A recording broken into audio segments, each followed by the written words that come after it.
Praise the lord పిల్లలు, welcome to story time. పిల్లలు ఎలా ఉన్నారు? బాగున్నారా? అందరూ స్కూల్కి వెళ్ళొచ్చారా? అవును, ఈరోజు బైబిల్ చదివారా? ప్రార్థన చేసుకున్నారా? పిల్లలు, నేను లాస్ట్ వీడియోలో చెప్పాను మీకు మెమరీ వర్స్ చెప్పినప్పుడు క్రమం తప్పకుండా మీరు దేవుని వాక్యాన్ని చదవాలి, ప్రార్థన చేసుకోవాలి. ఓకేనా? సరే, ఈరోజు మనము మన స్టోరీ టైంలోకి వెళ్ళిపోదాము. పిల్లలు, అనగనగా ఒక ఊరిలో రాము అనే ఒక చీమ ఉండేది పిల్లలు. అయితే ఈ రాము అనే చీమ ఎంతో కష్టపడి తనకు కావాల్సిన ఫుడ్ అంతా సమకూర్చుకుంటూ ఉండేది. ఎప్పుడు చూసినా కూడా తనకి అమ్మో వేసవి కాలము, ఇప్పుడే నాకు ఫుడ్ దొరికిద్ది, ఇప్పుడే నేను ఫుడ్ అంతా సమకూర్చుకోవాలి, శీతాకాలం వచ్చేసరికి, వింటర్ సీజన్ వచ్చేసరికి నేను హ్యాపీగా ఉండొచ్చు అని చెప్పి ఎప్పుడు అది వేసవికాలంలో చాలా కష్టపడుతూ ఉండేది. రామునే కాకుండా రాముతో పాటు వాళ్ళ ఫ్రెండ్స్ కూడా ఎంతో కష్టపడుతూ ఉండేవాళ్ళు పిల్లలు.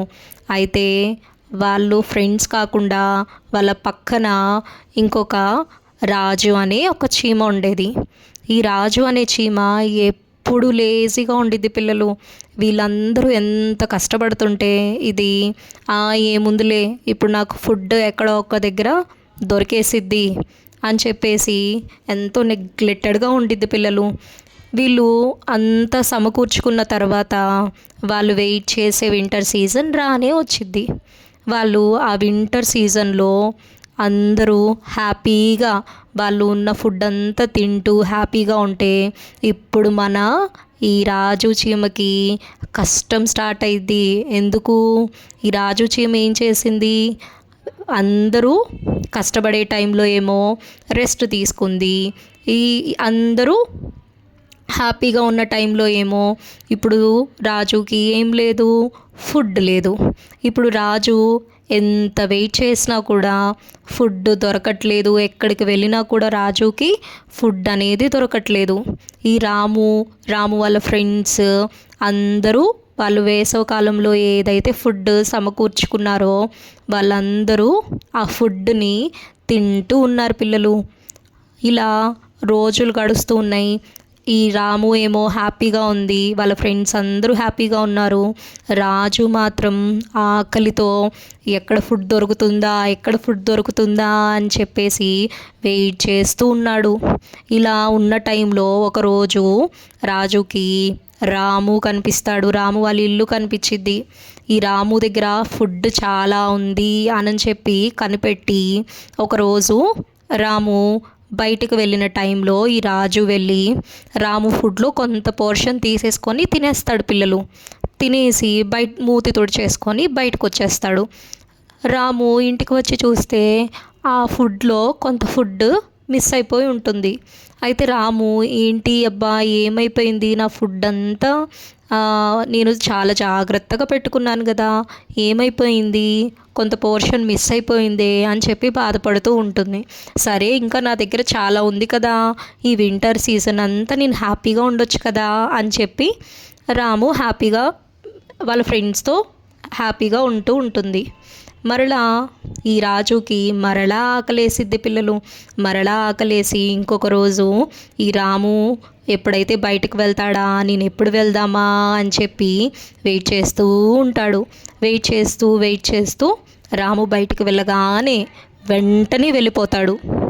వెంటనే వెళ్ళి రాము ఇంట్లో ఆ ఫుడ్ ఎక్కడైతే ఉంటుందో ఆ ఫుడ్లో కొంత పోర్షన్ తినేసి ఈసారి ఏం చేస్తాడంటే కొంత పోర్షన్ తనతో పాటు తీసుకొని వెళ్ళిపోతాడు పిల్లలు. మరలా రాము తిరిగి ఇంటికి వచ్చి చెక్ చేసుకుంటాడు. అయ్యో ఏంటి మరలా నా పోర్షన్ కొంత మిస్ అయిపోయింది అని తనకు ఒక డౌట్ వస్తుంది. ఎవరో నేను బయటకు వెళ్ళిన టైంలో వచ్చి నా ఫుడ్ని దొంగిలిస్తున్నారు అని చెప్పి తనకు డౌట్ వస్తుంది. అలా డౌట్ వచ్చి తను ఏం చేస్తాడంటే ఆ ఫుడ్, ఆ గ్రెయిన్స్ ఉంటాయి కదా, ఆ గింజలు అవన్నీ వాటికి అంతా కనిపించకుండా గమ్ రాసేసి పెడతాడు పిల్లలు. అలా గమ్ రాసి పెట్టి తను బయటికి వెళ్ళిపోయి ఒక దగ్గర ఉండి చూస్తూ ఉంటాడు ఎవరు వస్తున్నారా అని. ఇప్పుడు రాజు తీసుకెళ్ళిన ఫుడ్ కూడా తినేసి మరలా ఆకలేసి మరలా రాము వాళ్ళ ఇంటికి వెళ్ళి ఫుడ్ తెచ్చుకుందాము అని చూస్తాడు. రాము లేకపోయేసరికి లోపలికి వెళ్ళి ఆ ఫుడ్ తీసుకుందామని వెళ్తాడు. వెళ్ళిన తర్వాత రాము ఆ గమ్ వేసి పెట్టిన ఫుడ్ని తీసుకొని ఈ రాజు ఏం చేస్తాడంటే ఆ ఫుడ్ని తీసుకొని బయటకు వచ్చేస్తాడు పిల్లలు. వెంటనే ఆ ఫుడ్ని పట్టుకుంటాడు కదా, బయటకు వచ్చేటప్పటికి తన ఆ ఫుడ్ అంతా స్టిక్ అయిపోయి ఉంటుంది. స్టిక్ అయిపోయి ఇంకా తను దాన్ని తీసుకోవడానికి కూడా ఫుడ్ రాదు, తినడానికి కూడా ఫుడ్ రాదు. ఎందుకు, తన చేతుల్లో ఏమైపోయింది, ఫుడ్ అంతా స్టిక్ అయిపోయింది. తను దాన్ని తీసేసుకుందామని ప్రయత్నిస్తున్న టైంలో రాము వాళ్ళ ఫ్రెండ్స్ వచ్చి రాజుని పట్టేసుకుంటారు పిల్లలు. ఇప్పుడు దొంగ దొరికిపోయాడు కదా. ఇప్పుడు వాళ్ళందరూ కలిసి రాజు దొంగ దొంగ అని చెప్పేసి అరుస్తారు. ఇప్పుడు రాజుకి అంతా అందరి ముందు పరువు పోతుంది పిల్లలు. మనము ఎప్పుడు ఎట్టి పరిస్థితుల్లో కూడా మనం ఏం చేయకూడదు, దొంగతనము చేయకూడదు.